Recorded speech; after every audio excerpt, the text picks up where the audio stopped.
Assalamualaikum warahmatullahi wabarakatuh, teman-teman semua. Ya, Bang Egi, backgroundnya kok nggak ganti-ganti dan juga bajunya kok nggak sesuai fashion yang mau dibicarakan hari ini. Dan juga tema-temanya tidak dapat mendukung bahwa informasi yang disampaikan itu merupakan kebenaran. Tapi saya sendiri sebagai orang yang membawakan narasi pada malam hari ini ya, malam Kamis, yang biasa kalau di kampung saya ini, Kampung Karewetan, ada pengajian, yaitu pengajian yang biasa rutin diadakan oleh Asadad, iya Asadad. Dan pengajian itu kebetulan bentrok dengan hari ketujuh tahlilan. Tahlilannya yaitu di perumahan. Perumahan itu adalah perbatasan dari Kampung Karya dan di sananya adalah perumahan. Jadi tinggal lurus mengkol perumahan. Oke, sedekat itu. Dan gue mungkin bisa dibilang akan menceritakan sedikit pengalaman yang baru didapatkan tadi, dan kita lanjut ke dalam makna-makna pemahaman yang didapatkan oleh pikiran. Jadi gini guys, sebelumnya ketika sudah bedug isya tadi gue hampir tertidur gara-gara terlalu fokus menonton sebuah drama yang ada di handphone, entah itu drama filosofis, entah itu drama percintaan. Emang agak random sih tontonan-tontonannya. Mungkin itu juga yang menjadi penyebab ketika sesuatu pikiran tidak dapat diaturkan. Nah, itu adalah makna yang pertama. Oke, terlalu berdekatan ya, tapi kita lanjut. Setelah itu dibangunkan oleh adik gue yang masih kecil, dan juga adik gue yang masih kecil itu ya mungkin gara-gara Gen Z ya, terlalu apa gitu bilangnya, kayak seakan-akan dia itu udah menguasai bidang-bidangnya dengan segala kemampuannya yang bisa dibilang efektif. Karena dengan membangunkan lalu dia bilang katanya kalau tidur sekarang itu nanti jadi sebel, jadi malas, padahal dia sebenarnya juga malas itu guys. Itu yang membuat gue nggak meyakinkan. Itu yang emang bener aja, ketika udah melaju ke masjid dia malah hilang, dengan gue sholat dia nggak ada, pergi ambil wudhu pun enggak gitu. Ya wajar sih, anak kecil itu juga usah berharap lebih sama anak kecil. Kadang anak kecil itu terlalu jujur akan kebenaran, dan juga kalau nggak jujur sama yang kebenaran adalah anak yang bisa dibilang adalah terlalu arogan.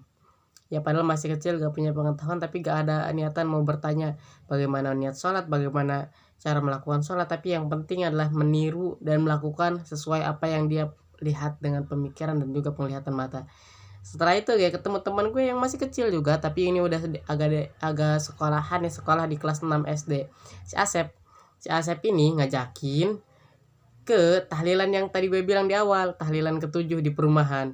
Ya udah, kata gue, kalau emang udah tujuhnya ya mau gimana guys, masa iya mau balik lagi ke hari yang pertama, kan gak bisa. Kita masuk aja atau gue sendiri aja ikutin gitu sampai ke sono hari ketujuhnya, tahlilan malam hari. Nah disitulah ya, seperti biasa kalau teman-teman semua yang nonton ini tahu bahwa tahlilan kalau di tradisi kampung-kampung itu, kalau dari yang 1 2 3 4 5 6 adalah tahlilan biasa mendapatkan berkat dan juga mendapatkan hidayah berkah. Kalau yang ketujuh itu mendapatkan fidyah. Kalau yang lumayan banyak rezekinya mendapatkan amplop kitanya, dan juga mendapatkan sedikit penceramahan, apalagi masuk ke dalam maknanya. Belum penceramahan, apalagi tadi sebelum dibuka oleh MC juga menyebutkan gitu bagaimana caranya fidyah nih. Caranya fidyah itu seperti ini teman-teman. Ketika dikasih sebuah baskom yang berisi 100 gram emas, tinggal bilang qabil tu alhamdulillah wahabtuka, ya, qabil tu alhamdulillahirabbil alamin wahabtuka. Itu aja. Setelah itu ya udah disampaikanlah oleh ustadz yang mau membacakan hadaratnya, yaitu bahwa sholat itu sebenarnya emang tidak bisa dikodo oleh siapapun, dan juga sholat itu adalah hal yang akan ditanyakan di masa ketika kamu sudah merasakan kematian, dan itu yang pertama. Jadi mau sehada apapun kamu orangnya, kalau kamu gak pernah melaksanakan sholat dengan tepat waktu, kata Ustadz tadi ya, gak bisa dikodok, dan juga harus tepat, gak boleh ditinggalkan, karena ketika udah ditinggalkan itu susah untuk diterimanya. Namun katanya ada argumentasi yang beriringan bahwa sebenarnya sholat itu bisa dikodok dan juga bisa digantikan dengan apa? Dengan fidyah ketika sudah menjelang kematian. Boleh itu diwasiatkan oleh orang yang jarang sholatnya ataupun inisiatif dari anak-anaknya untuk memberikan fidyah agar si orang yang udah meninggal tadi sholatnya bisa terbayarkan gitu teman-teman.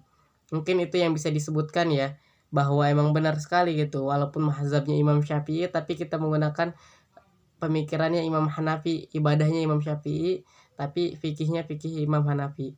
Mohon maaf kalau ada yang salah, tolong dikoreksi. Cuman emang benar sekali gitu, hanya 5 waktu tapi masih saja gitu, masih telat, masih tidak tepat. Ini mungkin koreksian bagi setiap orang yang ada di sana dan termasuk gue sendiri ya. Itu ya yang bisa diceritakan. Dan dalam proses pembacaannya, membacakan surat seperti biasa, Al-Ikhlas, An-Nas, dan juga Yasin, lalu ayat kursi. Habis itu baru deh mengasihkan fidyah kepada orang-orang yang tentunya udah dianggap berumur ya. Kenapa harus berumur? Karena kalau gak berumur, kalau masih kecil nanti asal-asalan itu. Kadang kan tadi juga banyak yang tidak memperhatikan ya, jangankan yang anak kecil, yang dewasa aja kayak main-main itu. Yang seumuran gue sih, kalau yang dewasa beneran mah enggak, itu mah cuman kelihatannya dewasa tapi mentalnya masih penuh dengan protektif dan juga penuh dengan ketidakstabilan pikiran gitu. Mungkin yang membatasinya bisa jadi itu adalah keadaan sekitar, game, dan juga pola pikir yang tidak pernah diasah dengan pembelajaran. Karena gue juga sering menekankan bahwa belajar tanpa berpikir itu tidaklah berguna, tapi berpikir tanpa belajar sangatlah berbahaya. Itu gak berguna tapi berbahaya banget guys. Jadi gak usah berpikiran terlalu berhayal lebih ke atas ke sana ke sini.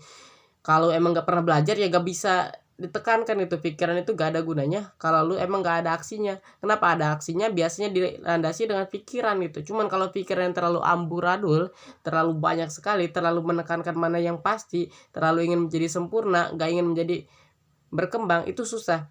Ingin sempurna di segala bidang, karena ketika lu sempurna di segala bidang pun lu pasti akan mengambil proses atau fase pekerjaan cuma satu. Kayak lanjut, ya seperti biasa orang-orang dewasa yang mendapatkan fidyah, mendapatkan amplop. Kayak anak kecil ya kebetulan gitu ya, ada 3 yang dapat, ada 3 yang enggak, dan hampir semuanya dapat. Ya udah, mungkin itu adalah keikhlasan dari anak kecil tersebut. Cuman gue entah kenapa pengen menjelaskan makna yang difikirkan oleh anak kecil yang tidak mendapatkan amplop tersebut, karena pengalaman gue pribadi sendiri. Mungkin di situ berpikiran bahwa kok bisa ya, padahal gue rajin gitu tahlilin dari hari 1, 2, 3, 4, 5, 6, 7, bahkan gak pernah bolos. Ya gue sendiri tahu itu anak-anak yang paling rajin, tapi kenapa gak bisa mendapatkan amplop itu? Apakah ini cobaan lebih dari Tuhan? Atau mungkin ketidakberuntungan? Atau mungkin itu yang membuat mereka sedikit merasa arogan atau sombong, jadi tidak mau dekat-dekat dengan orang yang hanya tahlil di hari ke-7? Atau mungkin mereka terlalu banyak pikiran sehingga mereka asal duduk di tempat, duduk dengan santri, sedangkan kualitas santri dengan mereka berbeda. Harusnya mereka menempatkan diri di tempat anak-anak, kalau bisa di urutan yang pertama ya. Tapi ya banyak pemikiran ke sono itu nggak akan berguna juga, karena sesuatunya emang udah dilalui dan juga emang udah terjadi, jadi nggak bisa apa-apa lagi. Itu mungkin pemikiran dari anak-anak itu, mau itu iri, mau itu apapun. Tapi ya kalau dari gue sendiri sih, waktu dulu emang gak bisa menerimanya, bahkan sampai menceritakan ke berbagai orang. Tapi kalau gue yang sekarang adalah menerima dengan ikhlas apa adanya. Dan juga karena yang sekarang juga gue mendapatkan keberuntungan gitu ya, dengan dalih atau alasan bahwa gue masuk di hari ke-7 hanya karena dunia itu hanya melihat hasilnya. Padahal gue itu bukan dunia ya, gue manusia. Tapi kenapa gue juga hanya melihat hasilnya? Oleh karena itu proses-proses yang gue lalui, entah itu latihan otot, latihan pemikiran, latihan matematika, atau latihan basket, atau latihan silat, itu susah gitu guys. Terlalu berharap pada hasilnya, gak bisa menikmati prosesnya.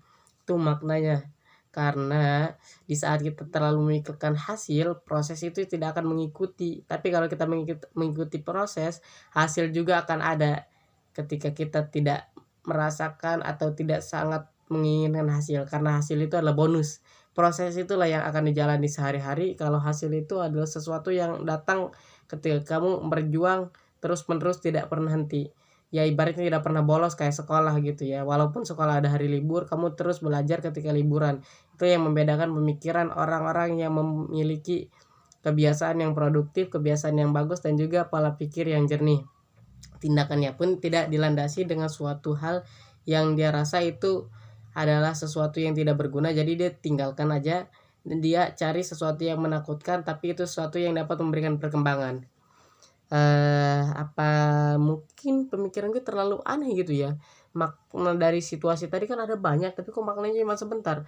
Oke, jadi sebenarnya makna dari sholat, bangun sholat, terus anak kecil yang nggak bisa mendapatkan rezekinya gara-gara dia tidak sholat, ya adik gue sendiri itu dan gue sendiri yang masuk ke dalam tahlilan yang hanya udah 7 hari di sebelah kampung. Mungkin gara-gara ketidaktahuan juga. Nah, mungkin video ini akan gue tutup. Oke, sorry teman-teman semua ya, mungkin ada yang menyaksikan atau enggak, tapi gue sadar sendiri bahwa pembawaan narasi ini tidak teratur sama sekali dan juga masih ada absurd-absurdnya. Inilah proses atau fase pembelajaran. Gue gak bisa jadi sempurna secara langsung ya, emang agak menyusahkan dengan kebiasaan dan juga keadaan gue yang tidak bisa mendukung untuk bisa memberikan pengalaman yang terbaik, tapi menurut gue ini adalah yang terbaik untuk hari ini. Walaupun gak bisa maksimal, intinya bisa optimal. Walaupun gak bisa setiap jam, detik, menit, waktu, dan juga hari, tapi bisa setiap pikiran dituangkan ke dalam video yang mungkin bisa ditonton ketika hari-hari yang akan datang di masa depan. Ini baru 11 menit, gue tanggung ingin mengungkapkan apa lagi ya pikiran yang ada. Nah, pikiran yang ada adalah ketenangan akan memberikan kamu kemenangan ketika kamu mengikhlaskan kepergian orang yang kamu sayang. See you next time. Kita berjumpa di video yang akan datang. Lanjut ke hari ini kan hari Kamis, lanjut ke hari Jumat. Kalau Jumatnya nggak ada pengajian, tapi kalau ada pengajian mungkin setelah pengajian. Kalau saya sendiri mengikuti pengajian, semoga bisa mengikuti pengajian dan mendapatkan banyak keberkahan dan hidayah, pikiran yang jernih dan selalu berpikiran positive thinking. See you next time, bye bye.